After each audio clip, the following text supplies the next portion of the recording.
في سابقة هي الأولى من نوعها في تونس منذ الثورة، نظمت مناظرة فكرية بين راشد الغنوشي رئيس حزب حركة النهضة الإسلامية ونايلة السلني أستاذة الحضارة بكلية الآداب بسوسة.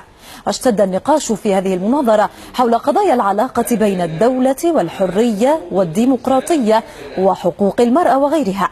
وأثارت الأستاذة نايلة السليني خطاب الحركة والتصورات السياسية والاجتماعية التي يحملها منذ تأسيس الحركة بشأن الواقع التونسي، وما قالت إنه تناقضات في هذا الخطاب، فيما قال الغنوشي إن حزبه لا ينوي إقامة دولة دينية في تونس، مؤكدا على إيمان النهضة بالتعددية والديمقراطية، نافيا الاتهامات التي وجهت للنهضة بازدواجية الخطاب، ومشددا في الآن ذاته على ضرورة تجنب الخطاب الإقصائي من التيار العلماني، وعلى ضرورة إيجاد أرضية مشتركة بين مختلف الفرقاء السياسيين والفكريين في تونس. هناك سؤال كيف نقرأ مساواة المرأة بالرجل في التشريعات؟ معناها تقدمون قراءة جديدة. هنا أنا أستحضر المواريث.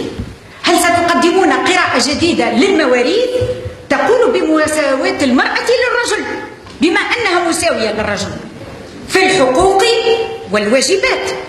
أنا إذا أدرج الحقوق المواريث ضمن الحقوق.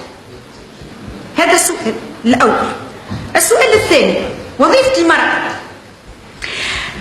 أعتقد أن حصر وظيفة المرأة في تربية الأطفال هو إنقاص أو تنقيص من مساواة المرأة للرجل.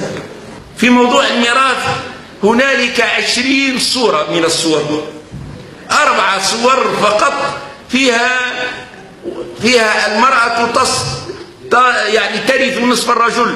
هنالك صور أخرى 4 صور ترث المرأة والرجل بالتساوي.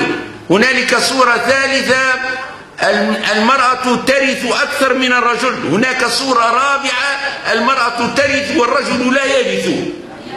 ولذلك ينبغي ولذا اسألوا. أنا أدعوكم إلى أن تطلعوا على علم الميراث. أما أنا لم أقل سيدتي، لم أحصر دور المرأة في تربية الأطفال، لم أقل هذا، لا، والناس يشهدوني، لم أقل بأن المرأة هذا اختزال، ولكني نوهت قلت هذا الدور دور أساسي، بل الدور الأساسي عندما تتناقض مصلحة الطفل مع مصلحة الإنتاج الاقتصادي ينبغي أن نعطي الأولوية للطفل.